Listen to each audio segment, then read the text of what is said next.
Indianapolis Colts wide receiver Josh Downs might be out this weekend against the Chargers. Let's get to it.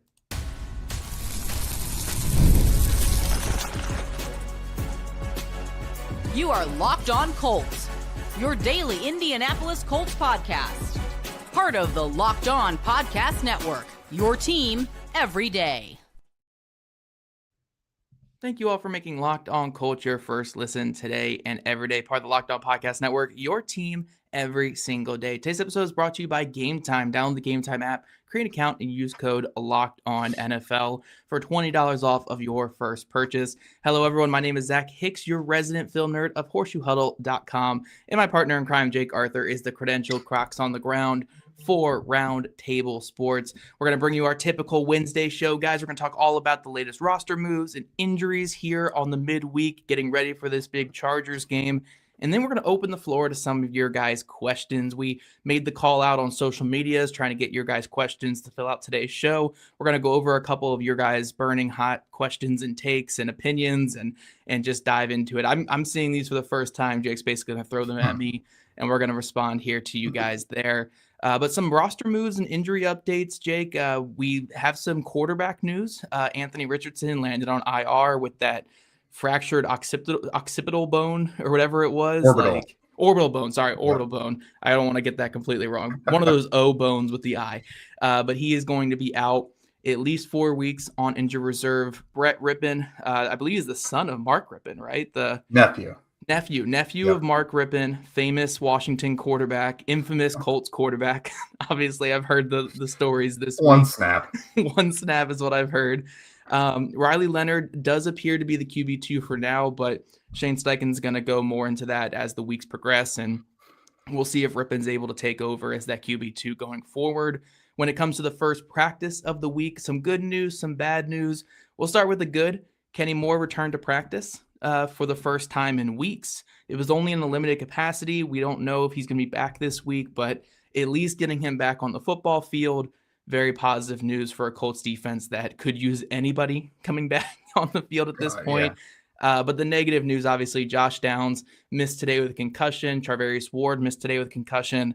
It is very, very hard to clear concussion protocol in 1 week. So It does feel like both those guys are doubtful for this upcoming weekend.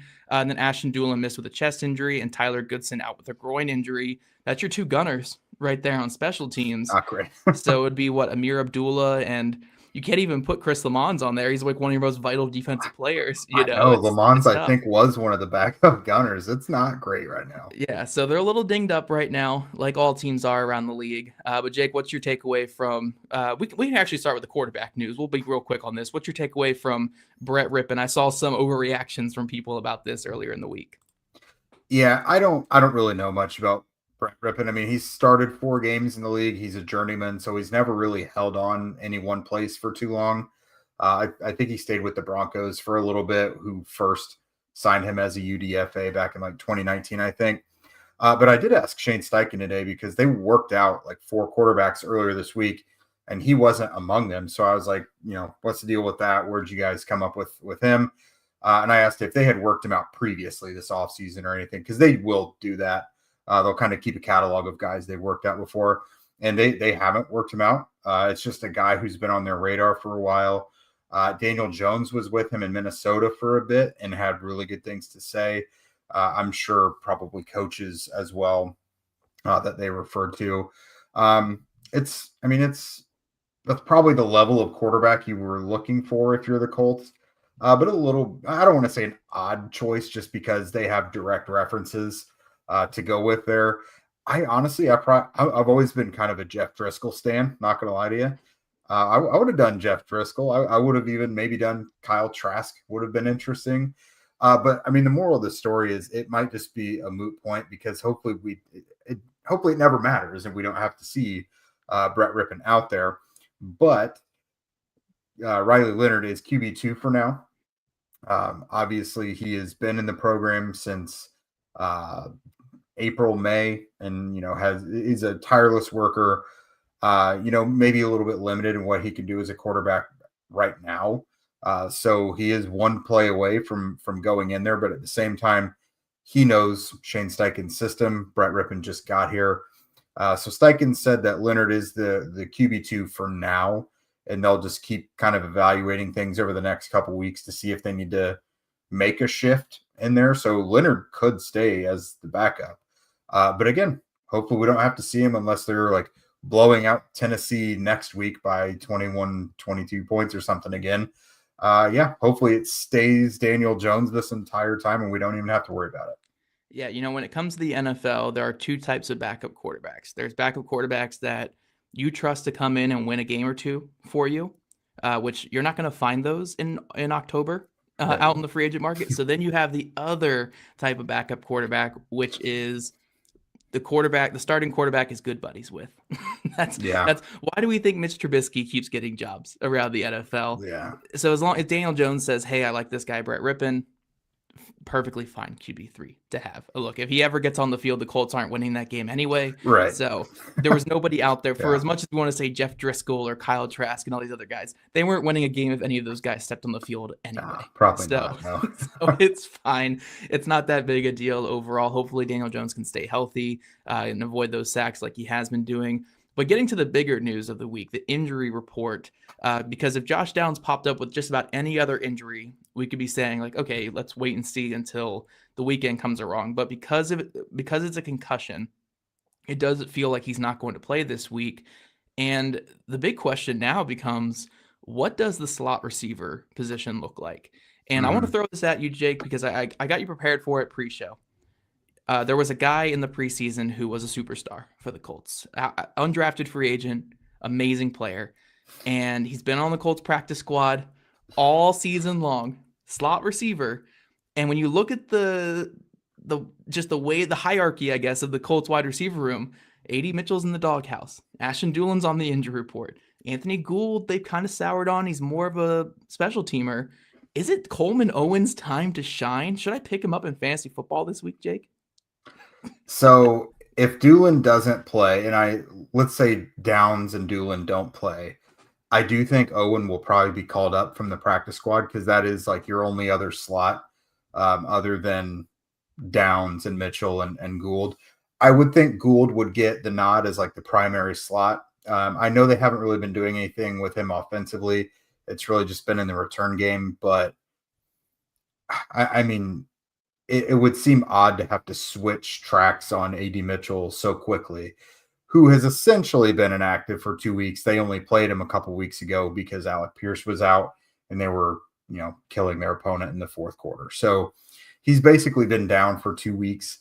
I don't think they're just going to magically thrust him into this role where he's getting 35 snaps. You know what I mean? So he may have a limited role if those other two guys are out, but I would imagine it's going to be Anthony Gould. Because, in the summer, he looked like a true slot receiver. He was one of the stars of the summer. Now, it was mostly in camp and practice, had some flubs early in the preseason. I think maybe redeemed himself a little bit later on. But, yeah, I think it would be his spot. Coleman Owen, don't get him on fantasy right now. If you do, that's a huge problem because it means things have gone nuclear. But I do think he would probably get called up from the practice squad if those other two are down. Yeah, all joking aside, not to push my Coleman Owen narrative here, but all joking aside, it is interesting to see what they'll do at slot receiver this week because in the past, A.D. Mitchell has been that backup there because they've essentially operated of, Mitchell's our fourth best receiver, and if any injury were to happen in our starters, he would go in there. But with him being in the doghouse, Doolin's kind of become that fourth best receiver. But do they trust him to be like that slot guy? I think you and I are of the opinion that moving Michael Pittman Jr. to the slot would be the best option and Doolin on the outside. But the Colts have just never done that before. They've never moved Pittman inside, even though I think he'd be the best next guy up there.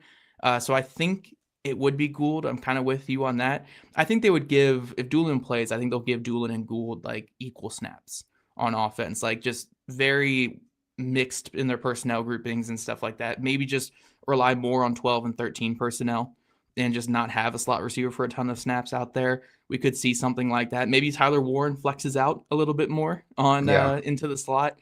So we could see them play with some things, but I don't think we see Josh Downs this week. Charvarius Ward, I don't think we're going to see. Have we had any update on changes? Like, is Jonathan Edwards still set to potentially start this week, or have there been any kind of updates from coaches there, Jake?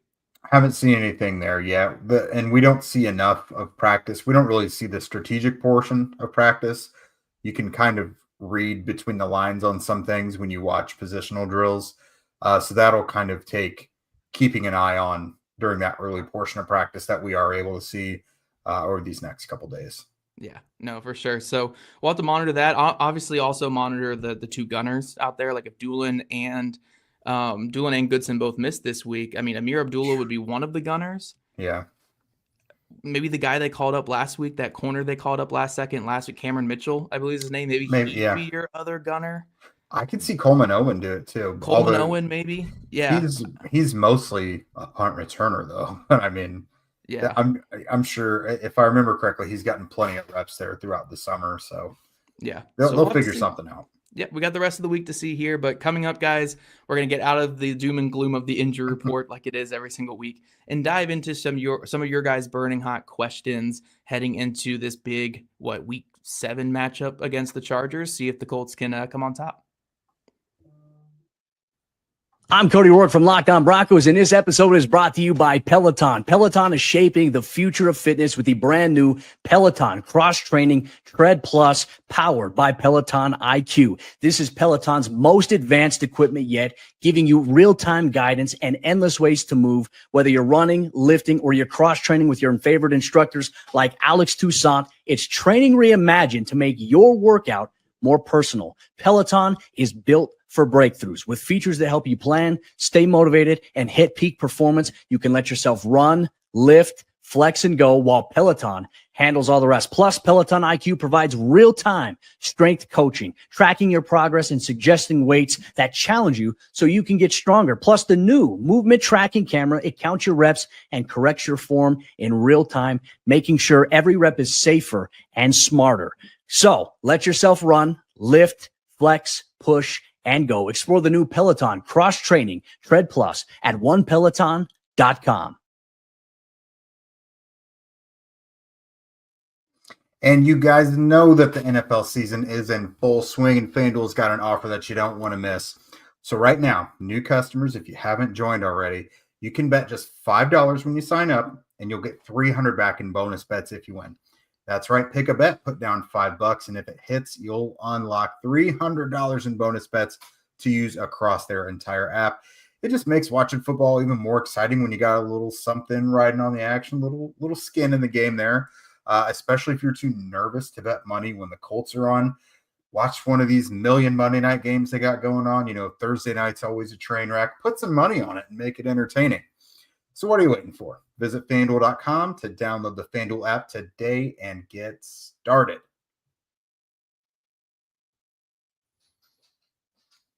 All right, welcome back, everydayers. So we put out the bat signal for you guys earlier today on socials to send in your questions. You know, it's Wednesday. We've talked a lot about a big picture stuff early in this week. We dipped into some heavy topics so far.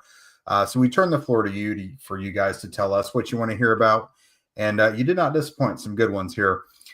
First one, this one's from the Insider program, and it kind of encapsulates some stuff we've talked about a little bit recently. So Zach, let me throw this at you.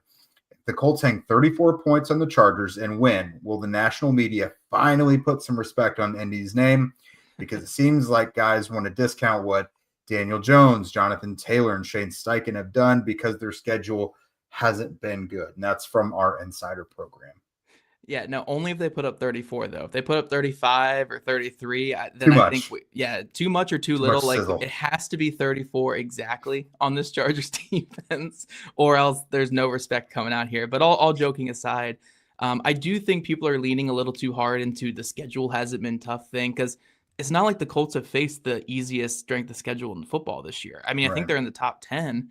But like the Buffalo Bills have faced a much easier strength of schedule. I think the New England Patriots are on pace to have the easiest strength of schedule in the history of football this year as well.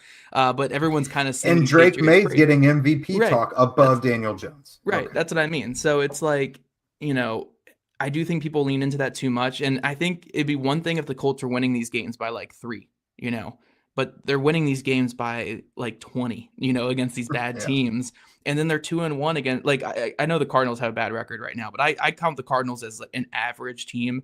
I think the Broncos and the Rams are both going to be playoff teams or playoff caliber teams. So they're 2-1 against average or better teams this year, while being 3-0 with just insane wins against bad teams. So I don't know what more you want from them. Even the darling Patriots, they lost to the Raiders in week 1, the Raiders that the Colts blew out, so yeah, I think people are going a little too much in the strength of schedule stuff. This Colts offense is very, very good.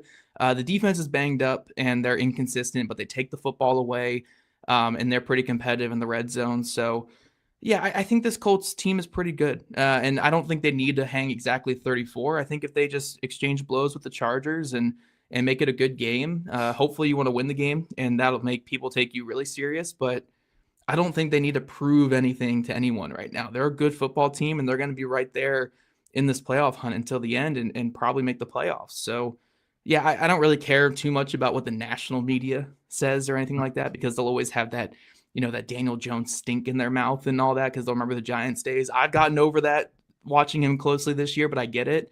But this Colts team has played really well this season. I don't expect that to just change because they play some tougher teams, because the tougher teams they've played this year, they've played them pretty well so far. So yeah, I think this Colts team is going to be pretty good. Yeah, and while I tend to lean on the optimistic side, you and I have both been very skeptical, and like, we know when we smell something is not going right, and we're not going to shy away from it. I've seen this Colts team turn around even the most cynical Colts fans this year. Like, I think everyone recognizes this is a legitimately good team. Yeah, last year I was a big proponent of that team was much worse than what their record said last season, because they didn't win any games by more than one score. But I mean, when you're killing teams by 20, 30 points to start the year, I mean, there's something there, It's not all fluky. They're playing some good football this year. Yeah, no doubt. All right, this next one made my heart flutter because this is such a perfect you question. How do we feel about Adetomiwa Adebawore so far this season? Is he a long-term Colt or another project guy that'll get a contract elsewhere in a couple years that the Colts can't match? That's from YouTube. Tommy's been playing some good ball. And he's not just flashing either. Like, I think I tweeted this out during the game. He is making 1 or 2 impact plays in the backfield like every week. I think this dude's turning the corner. Yeah, it's really tough though, because defensive tackle is probably the deepest and best position group the Colts have on the defensive side of the football. So it's hard for him to put him on the field. You take off Buckner, Stewart, or even Neville Gallimore, who's been awesome this year as well.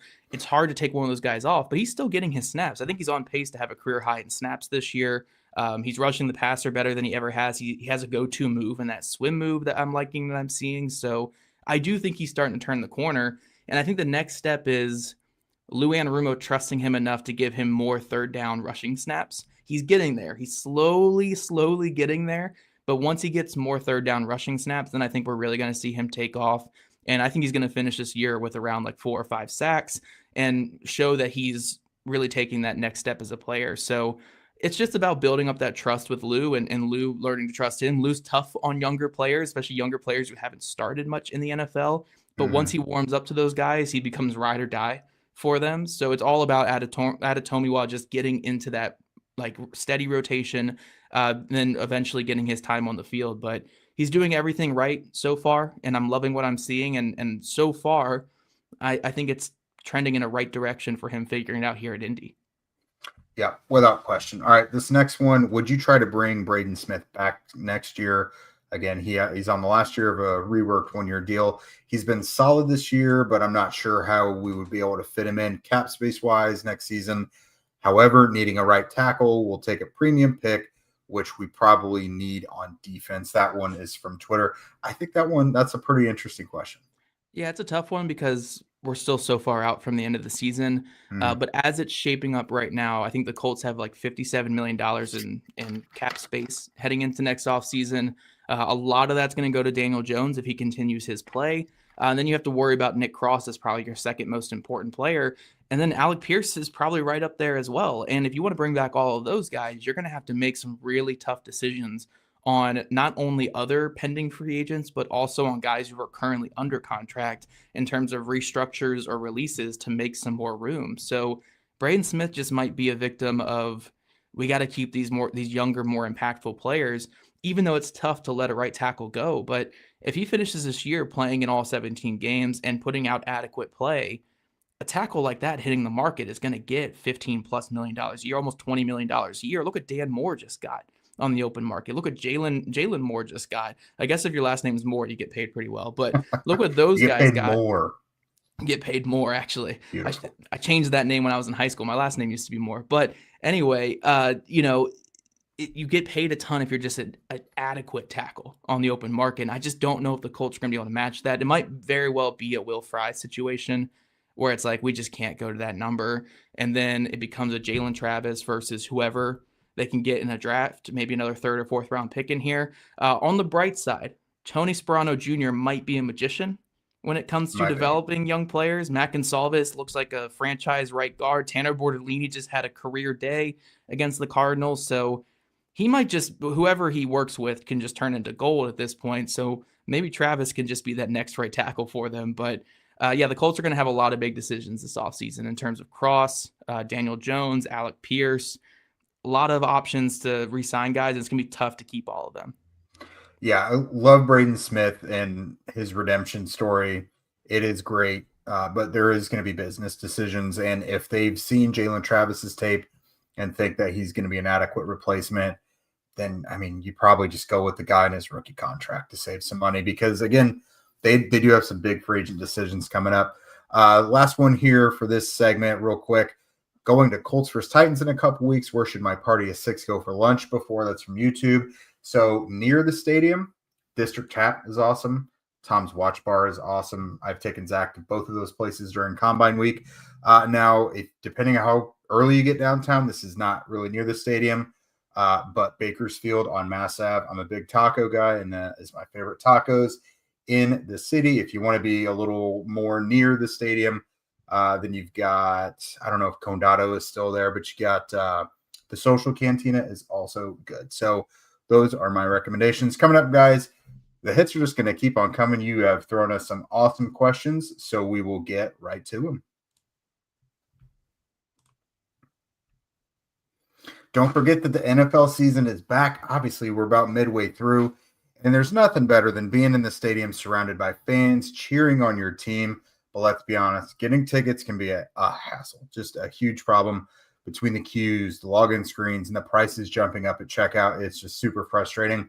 But that's why I use Gametime, no matter if it's for a concert or a game or what have you. I've used it for several different things. It's the app that gives the advantage back to the fans. Gametime is fast, easy, and it's backed by the Gametime guarantee. You'll always get 100% authentic tickets delivered on time and at the best price. Plus, all fees are included, so the price that you see is the price that you pay at the end of the whole thing. So download the Gametime app, create an account, and use code LOCKEDONNFL for $20 off of your first purchase. Terms apply. Again, that's promo code LOCKEDONNFL for $20 off. Swipe, tap, ticket, go. Download Gametime today. Welcome back, everydayers. We are still sifting through your questions. You sent us some good ones. Was not going to be possible to fit them all in because you guys tend to make it rain on us now, which is very much appreciated and kind of allows the cream to rise to the crop here. All right, so Colts are cooking with gasoline and look like they're heading for the playoffs, given that they might have a high 20s first-round pick in 2026. Is this the year to make another Buckner-style trade where you trade away a first-rounder for a major impact player? That's a very good question, Zach, because we talked about trades the other day. Neither of us really wants to part with a first-rounder, but when you got the 32nd pick, that's basically a second-rounder, you know what I mean? So they say, if you would target, who would you target if you were Ballard? And you can't say Trey Hendrickson or Jalen Phillips. And again, I assume they mean with a first-round pick in the late 20s. So that's an intriguing one because, again, you and I are a little bit conservative when it comes to draft capital. Yeah, no, for sure. I think the key part of that is a Buckner-style trade, and when Buckner actually got traded to the Colts was in the offseason. Yeah. Way easier to make trades like that in the offseason, so maybe we're more so talking about that after this year. In season, you're not really going to get many players worth trading a first-round pick for available. So, like, even a Trey Hendrickson, if he does get moved, it's not going to be a first round pick. Jalen Phillips is certainly not going to be a first round pick. His injury history, I'd be shocked if it's a day 2 pick for Jalen Phillips. I think it'll be more of a late round pick swap type thing, maybe a player going back, but that's just not the type of trades that are made in season. So probably more of a question for the offseason. Like if the Colts finish this year with 11, 12 wins, lose in the first or second round of the playoffs, do they make another Buckner style trade? We'll have to see, because again, money could be pretty tight. They might need that first round pick to get a cheaper contract in here that can be an impact player. But I don't think we see something like that at the trade deadline. It's just, how often do we see even day 2 picks moved at the trade deadline? Unless it's Mohamed Sanu to the Patriots, that second round pick back in the day. I'm still completely shocked that happened. But outside of Mohamed Sanu's corpse getting traded here, I don't think we're going to see that high of a pick get moved at the trade deadline.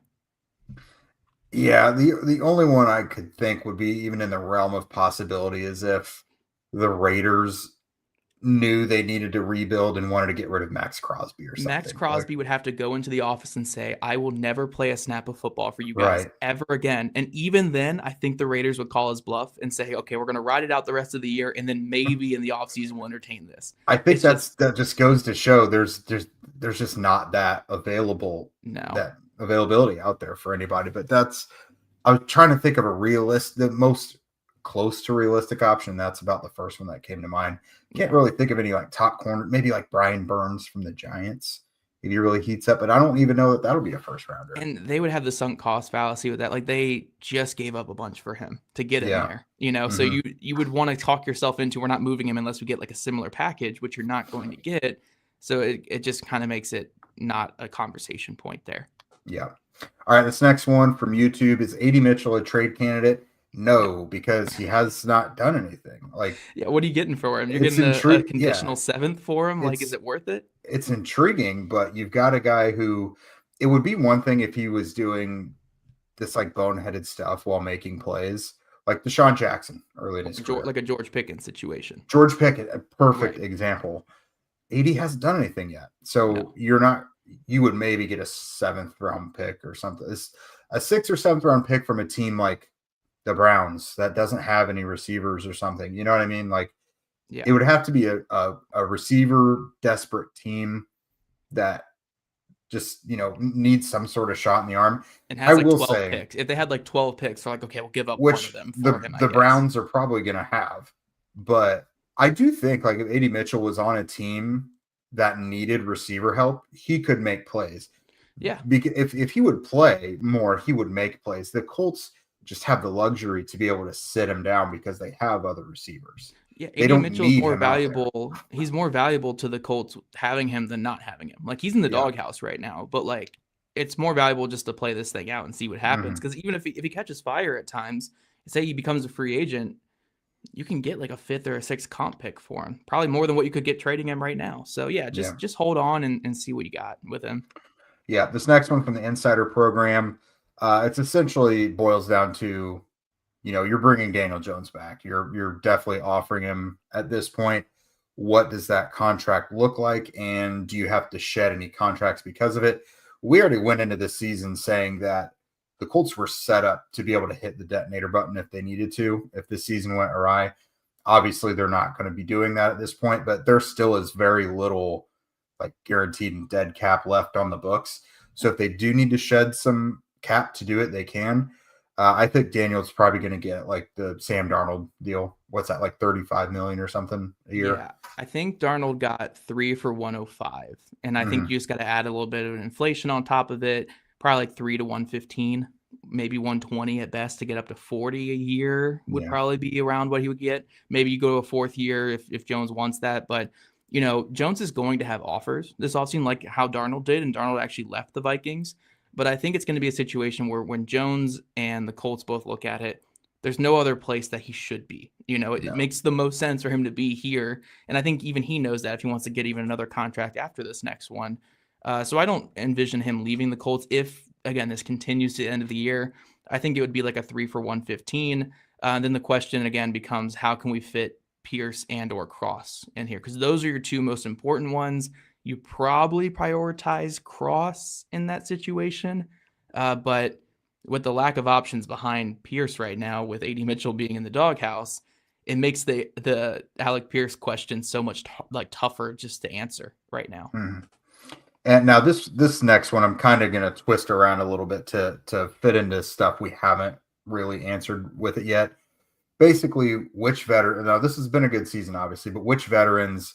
And we're going to lump Anthony Richardson into this because it was asked specifically, who might be on the chopping block for next year? Now, there are some good players in here who I think may not be back, maybe because of price, maybe because of just moving in different directions. But like Anthony, I don't think will be back. I don't see it. Chris Ballard may want to be as patient as possible, but it just feels like that healthy break needs to happen. I could see like Kenny Moore, because you want to keep Charvarius Ward. Now, Justin Wally, I think, developed in a different manner than they initially expected. I think long-term, he was maybe going to be like the long-term slot for Lou Anarumo, which still could be the vision. So if that's still what they want, maybe you part with Kenny. The ACL obviously complicates things. Or they just park him on the other side of Charvarius Ward long-term. Alec Pierce obviously could be very, very expensive. Nick Cross could be expensive. Kwity Paye, I don't know. Kwity Paye is probably expendable at this point, but what do you think? Yeah, I think you mentioned a lot of the guys there. Like we talked about Braden Smith. I think Braden Smith, you would unfortunately just have to let him walk. I think Pierce is just a very difficult conversation for the Colts to have, because where does he fall in your hierarchy of how you value playmakers on offense? You know, like I think you would have Downs over him. I think you'd have Warren over him. Definitely Jonathan Taylor over him. And then you have the conversation with him versus Pittman, and then the potential of AD Mitchell. And is that worth what he's going to be on the open market? I think it's a tough conversation for the Colts, and I don't even know what the right answer is there for the team. I like that you mentioned Kenny there. It's just, he's such a great playmaker, such a great player, but you can get off of that with no guarantee, with no dead cap, I believe, after this year. He's coming off an Achilles injury. He did have the restructure, though. Yeah, so the restructure might have changed. We'd have to look back at that. Yeah, that's true. That's a very good point there. So we'll see if that changed anything. And then, yeah, Richardson, I think, is the obvious one. You move again. This is all if things continue the way they're going. If the Colts win 11, 12 games, get to the playoffs, you certainly move Richardson in the offseason, because you're going to give Jones that contract extension. Or at least they should. I don't know why they wouldn't. I can't really think of any other notable ones. Like, you wouldn't move off Grover Stewart yet, because he's just played some great football. Even though Gallimore and Adetomiwa have been awesome, you just don't move off him. You probably reshape the edge room quite a bit with Kwity, Ebukam, and probably Lewis all departing, and then just getting new bodies in that Lou Anarumo wants. You just build around Latu and hopefully JT Tuimoloau by the end of the season. Maybe Zaire Franklin, because the fit hasn't been great in this system. I do think it depends. Now, I think the coaching staff has bought itself another year at this point. Right. So now I do think you continue to craft things in Lou Anarumo's vision. Right. And so whatever. Lou just says this guy's no good. And Logan Wilson's, because Logan Wilson just got benched the other day for the Bengals. I'll say we hadn't discussed that yet, but I wish I would have known that before, and then he could have been in our trade episode. Right. Right. So Logan Wilson just got benched with the Bengals. If he gets cut after the year and Lou's like, just give me Wilson, I don't need Franklin, it's a lot cheaper, we could see something like that. But there's so many moving parts right now. We're still in the middle of the season. Colts are 5-1. It's still only October. We'll see how this looks come December. But a lot of questions after the year for the Colts, which makes this season much more important. Go win some games now. Go get the playoffs. Win some playoff games now, and we can worry about the contracts and everything after the year. This Colts team is on fire, and they're rolling into this week against the Chargers. We'll be back with you guys tomorrow with a crossover episode talking Colts and Chargers in more detail. So thank you guys for making Locked On Colts your first listen today and every day. The NFL season is finally here. So for your next listen, get a double dose of the Locked On NFL podcast. Tyler, the Madman Rowland, gives you a shot of NFL espresso to start your football day, while Tony Wiggins takes you into the barbershop for the smoothest breakdowns to end the day. Find Locked On NFL on YouTube or listen to your podcast. If you guys want to become a Locked On Colts insider and chat with us directly and get that insider scoop, follow the link in our show notes. And if you don't already, make sure you're following at Locked On Colts, at Jake Arthur NFL, and at Zach Hicks 2, all on socials. Also, subscribe to us on YouTube or listen to your podcast. We love your guys' ratings and views. Have a great day. And again, we'll catch you guys back here tomorrow for Crossover Thursday.